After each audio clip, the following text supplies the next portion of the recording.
And we are back, Brian Bros. Man, let me ask you something, Brian. Off the rip, let's get into this. People been waiting on us, Brian. When another team's smoking the hell out of you and it's real bad, right? Yeah. It's real bad. But you come back at the end and you didn't quite finish, but you showed a little bit of fight. Yeah. Does that fight mean something moving forward in the organization? Or did you still go, man, look, that little fight was cool. Yeah. Did you see them first 3 quarters, Brian? Do you put more stock into the first 3 quarters or the last 8 or so minutes? You kind of wonder why you didn't do things earlier that you were able to do late. And the thing with the Ravens is they have a history of allowing you to get back in games. You and I talked about it in our post-game show last night with Rod Woodson when we interviewed him. You know, I asked him about the question about the Ravens and what happens to them at the end of games. He says sometimes they just don't finish. A lot of time, you know, you look at them, the Eagles, a couple of teams that are good football teams that just don't finish. And, you know, you give the Cowboys credit for finding some things that worked. You know, their best player at wide receiver had 1 catch. Everybody else had to step up and make plays. They needed Dowdle to blitz pickup. They needed Hunter Lipke to blitz pickup. They needed Hunter Lipke to catch the ball. You know, they needed Tolbert to make a play. They needed Cook to make a play. They needed Ferguson. But yeah, they got some things that showed up, but you're wondering when you watch the tape, and I don't know about you, I think the tape, to me, I was expecting some of the worst. And I know in the post-game show for 105.3 The Fan that I felt like that game last night yesterday afternoon against the Ravens was as bad as the Saints game. The Saints game to me was worse, you know, because I felt like going back and watching Cowboys defense play, there were certain times where they could have made a play. They could have made a tackle. Yeah. They could have filled a little bit better. They could have knocked a ball down. They could have, you know, they were in position to make plays. Saints game, I didn't feel like that at all. I feel like that they got dominated from the jump in the Saints game. Now, yesterday wasn't good. Sure. Don't get me wrong. But you had some chances to make some plays offensively, and I'd like to know your opinion of this. What does Mike McCarthy's first 15 look like every week? Oh, Brian, it's funny that you said that. First of all, I'm Voch Lombardi, by the way, and this is Brian Bars, B-R-Y-N Bars. Thank you for tuning in. We're doing all right. Brian, it's funny you asked that. Yeah. You tell me what his first 15 are every week. I understand what's going on in this defense, but you tell me what his first 15 are every week. Let me compound this question with a question, Brian. You're going to love this. It's an answer, but it's a question. You're going to love this. Is this the issue that you run into when your play caller is not your offensive coordinator? Is that the issue that you run into, right? Because, yeah, you know, Shotty may be your coordinator guy, and maybe they have a feel for how these plays work. You know, Dak and your OC come together, and it could be a too many chefs in the kitchen type deal, right? So if Shotty, you know, creates something or installs something, there may be a certain feel, a certain time, a certain situation, or a certain philosophy that you're trying to get accomplished. And I only know that because I've talked to people that have made plays and made playbooks before. Every play got a philosophy and a feeling and a goal that you're trying to accomplish. If I did all that work to make this, and then I hand it to Mike McCarthy, maybe he doesn't have the context of what we're trying to get done with this play, right? So then we got to ask, okay, well, who's making the first 15? If Mike McCarthy's the play caller, he doesn't have that same context for those plays that Schottenheimer has. Sure. He's just going, well, I think this will be good here. I think this will be good here. I think this will be good here. Schottenheimer may be looking at that and going, yeah, but I didn't make that for that. Right. So that's what happens when I think too many chefs are in the kitchen. I think Mike McCarthy had a horrible plan, Brian Bros. I think he had a horrible plan, and it looked bad in the broadcast view. It looked even worse on the coach's view, Brian. I'm looking at CeeDee Lamb. And Brian, man, this is my favorite catchphrase. We're gonna have to put this on a shirt and sell it, Brian. All I got is a camera and a microphone, Brian. I ain't got nothing else, Brian. But if CeeDee Lamb is my number one player, yeah, I want to use CeeDee Lamb like the Bengals use Jamar Chase, like the Vikings use Jefferson, like all these teams use their number one receiver, right? Right. I want to move them around the formation. I want to put them in motion. I want to not just put them in the backfield. I want to motion them back at wide receiver to see who run with them. I don't just want to run them downfield in that direction. I want to run them this way sometimes. I want to run them this way sometimes. And it felt like a lot of the times where I'm watching CeeDee Lamb, your number one player, Brian, it looked like he was just running a bunch of stop routes. Yeah. He was running upfield and he was turning around. Yeah. And there'll be two other wide receivers out there. They'll do the same thing CeeDee Lamb doing, but it'll be one guy doing something different. You know, Jake Ferguson will probably be running over the middle, or Lipke will be running to the flats. But for the most part, if your read was CeeDee, Ferguson, Cooks may be wide open. Yeah. But by the time you get to your third read, the damn pressure is there. So while I'm watching the broadcast view, Brian, I'm going, man, is this a one read offense now? Why is everybody so covered? Why aren't we just going to the next guy? And boy, Brian, I'd be damned if you watch enough film on Mike McCarthy's play calling and this offense, it looked like a whole bunch of Dak locking on to a dude and not looking at nobody else. And that can't be Dak Prescott, because the 9 years of his life, that ain't been him.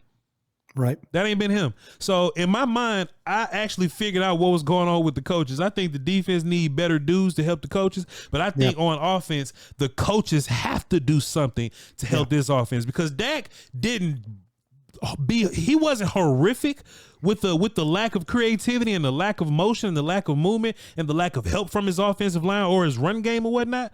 So it wasn't horrific, but man, if that offense was a little bit better, man, then maybe that game would have looked a little different early. Yeah, I felt like, to me, you know, you took the ball with the intent of getting a lead. Sure. You did everything but get a lead with those play calls. You know, you did it, you know, and I totally agree with you about the movement of the wide receiver. I just feel like, though, to me, one of the things that bothers me so much is how can we sit here, you mentioned with a microphone and a camera, but we sit there and we're watching the games. I mean, we're fortunate we get the game tape and other opponents, and we sit here for 2 days and talk about how to attack somebody. And listen, I was in the league for 13 years. I'm not going to sit here and act like I was an offensive coordinator, but I was around some damn good ones. I was around Andy Reid. Consider Andy a friend to this day. You know, Andy's an outstanding play caller. You know, say what you want about John Gruden, very creative back in the day when John Gruden was calling plays. Mike Holmgren. Guys, I've been around some really talented, Sean Payton, around some very talented play callers. You know, you have to find ways. These guys, Bill Belichick, they attack your weakness. They attack those guys, and they find ways to get your good players on bad players. I don't think we do that nearly enough here. No. I really don't. I don't think that they look at that film and I could be, I haven't been in that room since 2005. So I apologize to everybody, but I was one time. You know, I used to do pro personnel stuff where I used to say, hey, this guy is not good. Yeah. You need to take deep shots on him. You need to think about maybe running the ball at this guy. You know, why is it that everybody finds our players and we never find anybody else's players? You know, why is that? Why does it take a desperate all-out situation in the fourth quarter of a game before we figure out who to throw the ball at? Sure. You know, you're not helping anybody. The offense, it's the people. I mean, I try my best to watch a Kansas City. You know, we get the film. I get Kansas. I love to watch Kansas City offense, or I love to watch San Francisco. Hell, I watched San Francisco and Minnesota play the other day just to watch San Francisco's offense. You know, there seems to be, and I'm not going to say creativity. I'm just going to say it stresses you. Their offense stresses you. We don't do anything here to stress anybody. The Ravens stressed you yesterday. Yeah. When you watch the defensive, the guy, 17 missed tackles. Yeah. Or 17 broken tackles. Guy, the back had 12 of them. That just tells me right then and there, yeah, you were in position to make some plays and you didn't make plays. So that quarterback, he stresses you. They've got players that stress you. Their tight ends. These guys, it's just amazing to me when you watch Dallas, and it just seems like every time Dallas's offense is on the field, it's a fight just to move the sticks. It's oh, well, that worked. Oh, look, Dak moved up in the pocket and threw the ball to Jake Ferguson behind Roquan Smith and in front of Washington, the safety. It just seemed like to me I'm not even talking about the movement. I'm just talking about the ability to go and find the other team's players and take advantage of their weakness. The Cowboys, we're looking at run defense here right now. Yeah. And I know you're probably searching for a player or two, but it's just like, look at that. That's what you're dealing with right there. But it's so stationary and so sure. Just and you're just like, okay, you guys, you three guys run up the field and we're gonna swing it to this guy over here. And I was watching the Eagles, Brian, and Dallas Goedert had like 170 receiving yards, man. Oh, I know. How the hell we do that? You know what I mean? Like where's the easy buttons? And this is something that we've been saying for. Well, easy buttons for Dallas is all hook. That ain't easy button. But that's their version of easy button all hook. Sure. That's what first play of the game is all hook. Yeah. And then what happens? The ball goes to the flat. You take the ball to throw the ball to the flat to your running back. Yeah. Well, what? What do we? Yeah. That's why I asked you what the first 15 is. Mm-hmm. Where is it here? And you counter with me like, hey, how did everybody get open but us? Sure. How are we the one team in the league that nobody respects our running game, which they shouldn't? Sure. And how are we the one team in the league that leads the league in tight window throws? Sure. Players, coaches, how come I'm seeing Nelson Aguilar, who can't run out of sight, catch a 56-57 yard pass? I know he breaks a tackle. Sure. But and you mentioned it with San Francisco.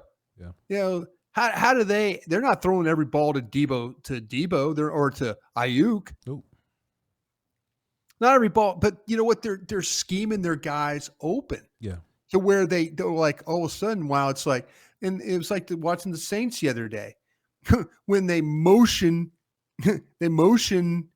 and all of a sudden, the guy, the running back's out of the backfield. Alvin Kamara. And, Kamar's out of the backfield, and now the linebacker widens with him, and then what happens behind it? They throw the ball right in there. Throw it behind.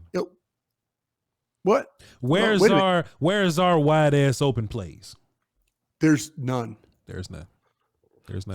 Our 2-point plays aren't even any good. Terrible. I remember sprint right option in 1989 when Bill Walsh was calling it for Jerry Rice, and Joe Montana would sprint out there and throw the ball, and second step balls out. Jerry Rice is in the corner. Yeah. Touchdown 49ers. That's I don't want to see that no more, and I don't want to see naked bootlegs throwing it to the flats no more. I don't want to see it no more because it doesn't work. It doesn't work, and it never works. You can influence people, but if it helps when you have a legitimate running game. Sure. It helps. I think the offensive problems are just as much as the defensive problems. Mm-hmm. I'm not going to sit here and act like, what happened in the end of the third and the fourth after the missed field goal gave Dallas some life, and all of a sudden they started doing some things. Sure. You started seeing some things. It's like, well, wait a minute. Why weren't some of these plays in the first 15? Why? Okay, let me ask you this. Voch says, do you feel like that the Cowboys are timid when they come out of the gate because McCarthy might worry about the offensive line. And I'm talking about the offensive line now where Smith didn't play particularly well and Martin didn't play particularly well. I think everybody had a bad day. But Brian, I think Mike McCarthy did that a bunch last year. I think there were some games where Mike McCarthy was just so much more confident that he'll just let it fly. But then there will be these other games. There's normally big games, right? San Francisco. He tightens up against the Niners, Bills, the Ravens, Buffalo, the Bills, the Dolphins. Yeah. We tighten up in those games, and you could just see the pressure in the play calling. You can see it, Brian. Like any other time, you'll see a Turpin fake, a something, and a wide open Ferguson here. Yeah. That one seam ball that Dak's really good at throwing, Brian, they ran cover 1 all day. Yeah. The Ravens ran cover 1 and cover 3 all day. And the first thing that they teach you in football class when you go is you could beat cover 1 and cover 3 throwing up the same. That's the best throw that Dak and Ferguson got. Yeah. We threw it once. They played a version of 6-2, which is a cover 2 and a cover 4 with a combination. But that you're right. The single high stuff. They got some 2. They mixed some 6 in there. Yeah. Like I told you, you did a great job playing cover 2 to one side, and then you play the 4 to the other, and it's kind of got the quarters and stuff and all that taken care of. But I just wonder in big games, does Mike's rear tighten up to where the play calling is not, it doesn't flow, or he's just, he's worried about getting his quarterback hit. Yeah. And maybe he's right if, but I just the first 15 yesterday, I'm like going, you took the ball for that, and watching on tape, you're like, and Dak missed some throws. Sure. Receivers missed some routes. Yeah. Offensive line gave up some pressures. It wasn't perfect, but then they kind of figured something out at the end. And it's almost like when it came at like a hurry up or a 2-minute, that it's just like, screw it. We got to open this thing up. We got to go play. And they found some plays down the field. Turpin down the field, Tolbert down the field, Ferguson down the field, little Texas route. Let's put CD in the backfield and run a little Texas route and have him throw, get a big play there. Yeah. Where the hell, what are we doing? Where's that? Where's that in the first 3 quarters of a game? I just watched Ray Davis break off a big run, rookie Ray Davis, and he's running behind Connor McGovern, Osiris Torrance, and some left guard I've never seen before in my life. You mean to tell me Rico Dowdle can't break off one of them? And Rico did better than I thought he was going to do.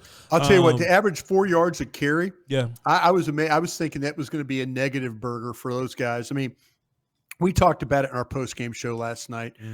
They need to find a way to get Cook on the field. Take Zeke off the field. And if you have to go to it, go with it with Dowdle, Cook. You could use Hunter Lipke and Dowdle as your blitz pickup guys, whatever you want to do. Shoes, if you feel like you need help, put both those guys in there. Let them all block, if you want to get the ball off. I sound like I'm being facetious, but I'm actually being pretty serious about it. They need to open this thing up more than they have. That it's like they get nervous about what's happened. And the Ravens hadn't really done much with pressure though, in the first 2 games, but your guards didn't play particularly well. Your tackles, I don't think I came out of that game yesterday thinking the tackles were not very good. Mm-hmm. They were better than I thought. What got me a little bit was BB at center when they ran the twist stunts. Mm-hmm. Every time the linebacker got him every time. Yeah. Too connected to, hey, you got to take that guy and shove him and then be ready for the, don't just go in there with the guy. And now you've created a gap where you can't get back to it. Shoulder square, don't turn. Yeah, exactly. Just shove that guy to Martin or shove that guy to Tyler Smith and be ready for the over the top guy. That happened to him a couple of different times. Kid's playing well, but it's still, I don't know if McCarthy, he's got no running game. He's probably got nothing to really hang his hat on that way. So he's probably calling plays where he's trying not to get his quarterback killed. You know? Now, Brian, I never look at Jerry Jones when I say why a team won or lost a game. You know what I mean? Mm-hmm. I used to play.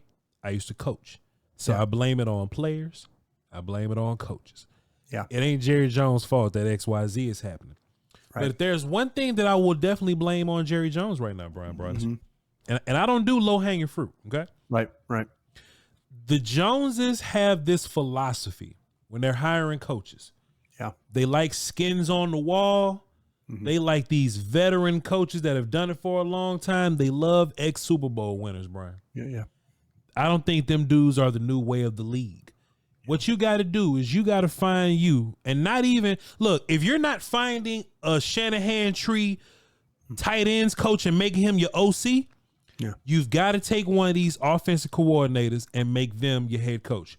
So Slowick, Ben Johnson, I'm looking at Joe Brady going crazy right now. Former LSU. Joe Brady won me a national championship with Joe Burrow. Yeah. So in my mind, Brian, you need to take one of those young, innovative offensive minds, make them your head coach, and they'll bring that with you.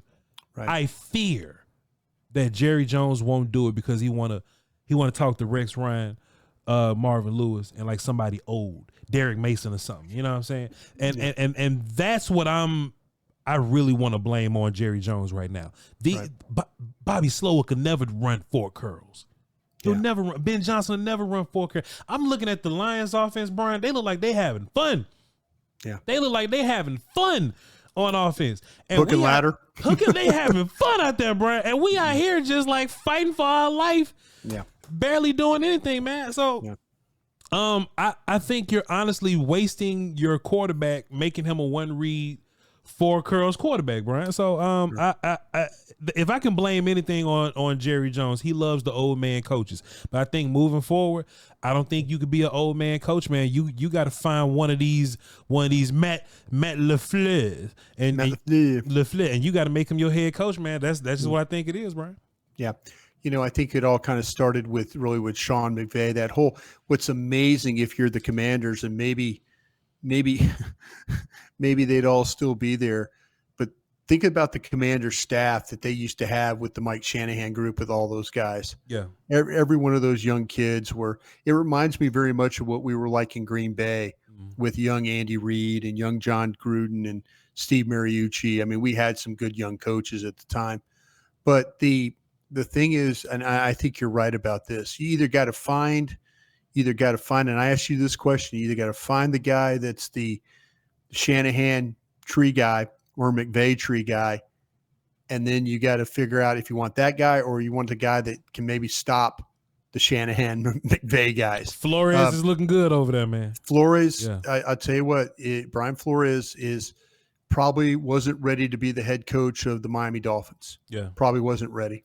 Yeah. I'll tell you what, that son of a gun though right now, and I know their team's 3-0 and they're playing with a backup quarterback who's looking great, but they're playing really good defense. They shut Houston down. Sure.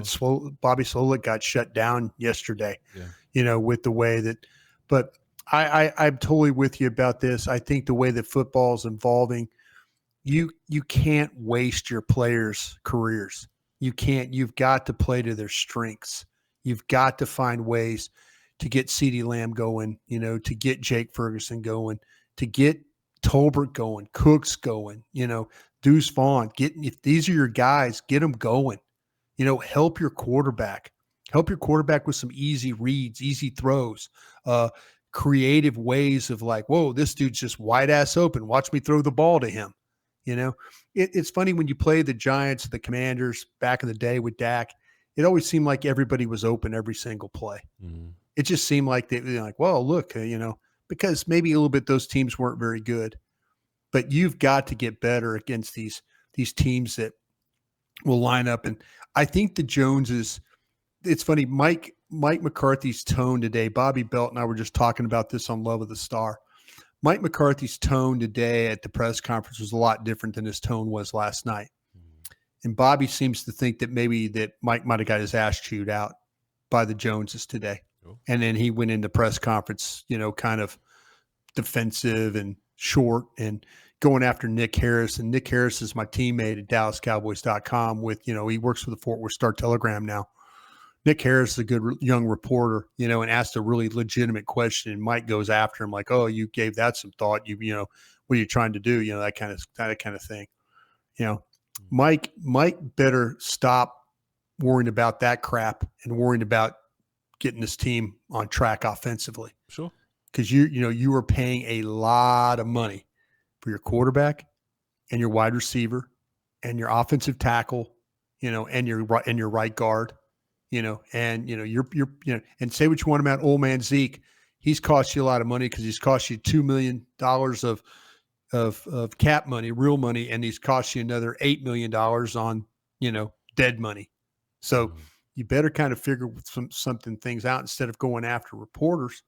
You better kind of want to figure out, what's going on with your football team, and you as the offensive coordinator, play caller, you need to get things going because you're getting behind in games and you're not been able to keep up. You need to find ways to keep up. Ravens tried to give you a game at the end. They just couldn't get another stop. But I mean, I look at everybody's pointing the finger, and I'm not trying to defend Mike Zimmer because Mike Zimmer and those guys, they haven't been good enough. Yeah. They haven't been good enough. Defensively, they haven't been good enough, especially the last 2 weeks. But they need to find a way if they can get into a game where they can rush the passer a little bit, and maybe they're not, 26 points behind, they could find a way. But Mike needs to do better. He just does. He needs to be better. Mike McCarthy and Mike Zimmer both. With what's been going on the defense, Brian, is that like a Mike Zimmer thing or is that like a Brian Gunther thing? I think it's them. Because it ain't like the plays, it's like the fundamentals of them. You know what I mean? Yeah, We're not taking. They're struggling right now. Defensive line struggling. Yeah. The linebackers weren't particularly great in the game. I know that when I watched it, and I know you watched it as well, not particularly great. Sure. Secondary, with Wilson, not particularly great angles. Carson, unfortunately, he missed the tackle. The kid tried to play. He's got a shoulder bruise, I was told today. He was out with the shoulder. They're hopeful, but he's got a bruise on the shoulder. Kid was trying to be aggressive and tackle. He missed the tackle. It was a bad miss. But, they need to be better all around on defense. And Mike has got to come up with more ways. Is it the 5-2? Is it the 46? I mean, I was going to look at some Eagles Saints tape. I heard whispers that the Saints played some 46, some Buddy Ryan old school cover the nose or cover the center, cover the two guards, to play the run against the Saints. People don't play a lot of 46, double eagle defense. They don't play that anymore. But maybe you have to be that kind of a coach to, that's Vic Fangio right there. Yeah. It's old school, kind of like you think, oh, let's pass it by guy. And all of a sudden he comes up with a defense that keeps the Saints from running the ball down their throat, keeps them out of the end zone. Mike needs to do something. He can't just sit here and say, oh, okay, well, the one thing I don't know is with Micah, I don't know if it's scheme related or not, but I see Tank, I see them crashing down inside. I know I talked about it a little last night. Sure. We're playing with crash ends. Is there somebody supposed to be over the top? Is there supposed to be a fill player? What's going on there? Why are they taking gambles on their own? I don't think so. Yeah. Bobby Belt seems to think that maybe this is the most locked in that Mike has been on scheme since he's been here. That more, and I'm like, ooh, that's saying a lot. Yeah. It's saying a lot. But they need to figure out that they're going to get steady diets of people just running the football at them until they prove that they could stop somebody from running the ball. You're not going to always deal with that quarterback like you played yesterday, but you're going to deal with running backs. You're going to deal with running backs that are capable of putting up some good yards if you don't play well. Man, Brian, we've been working together for almost 2 years now, man. We said this exact same thing last year, man. Hey, man, we got to stop that run, man. Maybe we can pass the run. It's sad, Voch, and I'll let you have a word here. I'm sorry, I go long a lot. We ain't doing nothing else, but, please. Jerry Jones at the Senior Bowl. Yeah. Got to get better stopping the run. Got to be able to run the ball. They're not good at either of them right now. Yeah. That was something he talked about at the Senior Bowl, in February. Talked about, hey, we've got to get better playing run defense and we got to run the ball better. Haven't got better in either. Yeah. And, as the general manager, you say yesterday, look in the mirror. Please do, sir. Please do. Hey, Jerry's going to look in the mirror and he's going to somehow convince himself that we're all right. We just got to keep banging our head against the wall and figure it out. I don't think banging your head up against the wall is going to figure it out. I don't think it's going to get too much more easier. But I tell you what, man, if you want to see some urgency and some fire under the ass, go out there and look weird versus the Giants. And the Giants were looking like the worst team in football plus Malik Neighbors. Like Neighbors look like a star.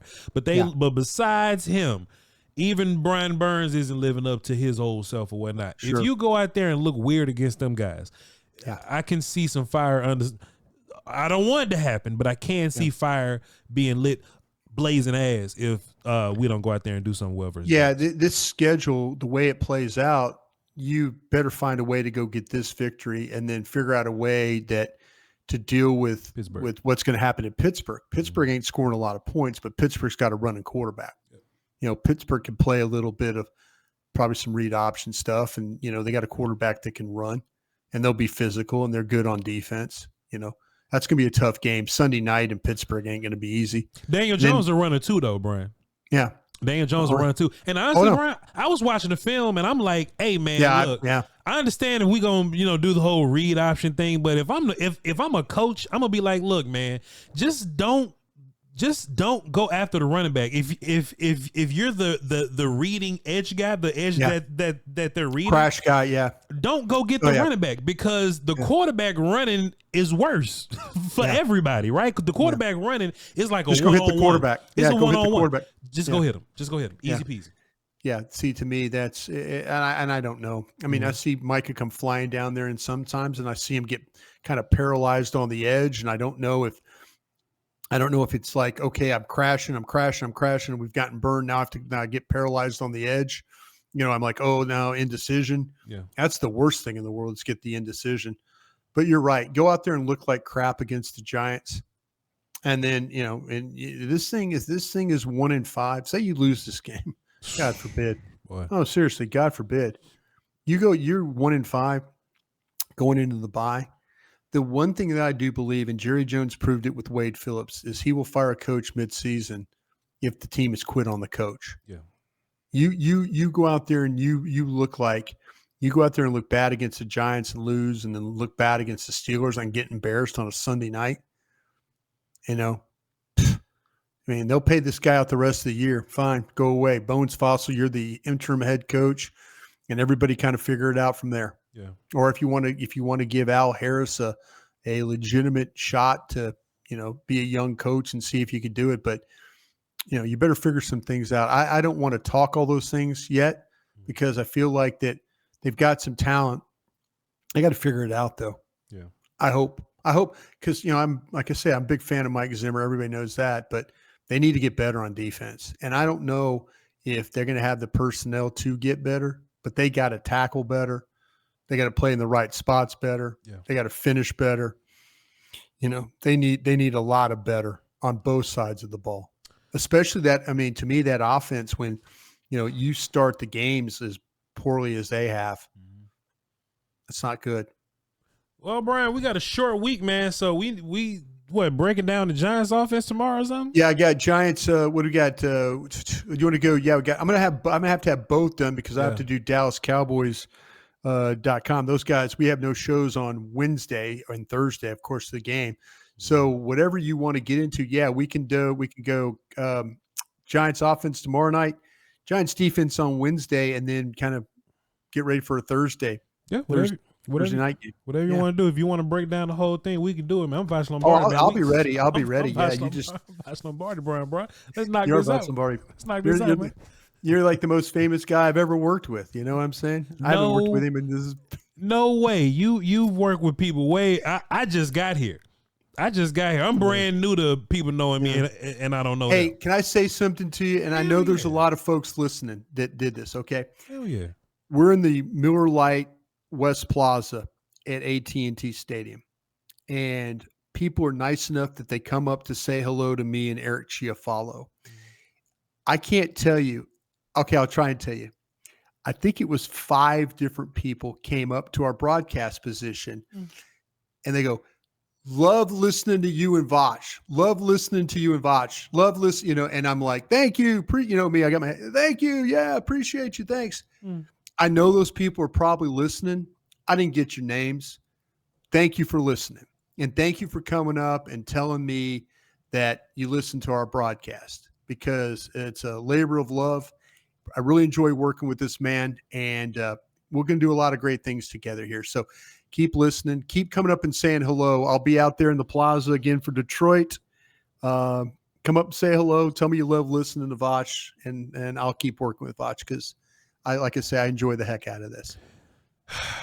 Well, shucks, man. No, you got a lot of fans out there, man. Oh, seriously, those dudes, there were guys coming up like, man, I love you. You and Voch, I love you. And I'm like, yeah, well, I'm like, God, that's like the 5th guy that said that already. Nobody listens to me on the radio. Yeah. All they do is listen to me on this podcast. Wow. Well, don't just make it seem like it's all dudes watching us. We got a lot of women tapped in with us because they love us too. You know what? Thank you, ladies. I appreciate you guys doing that. I really, really do. Brian, appreciate you, man. It is a pleasure. And yeah, we have a lot of work to do. It's going to get done, and we're going to be great at it. You're trying to retire, and I'm trying to buy a boat. So we have some good motivations. Well, if I get a lake house, man, you bring the boat to the lake house, and we'll have a good old time. It's gonna be a big ass boat, but, Brian. Yeah, but let's reconvene tomorrow. Let's talk a little Giants football. What do you say? Thank you all for tapping in with us. If you said hello to Brian, go in the comments. He'll be reading them at 5 in the morning. I'll read them around 7 or something like that. I'm Voch Lombardi. He's BRY. Again, brought us. We're doing just fine. And hey, we'll catch y'all tomorrow to break down these Giants. Peace. Crown.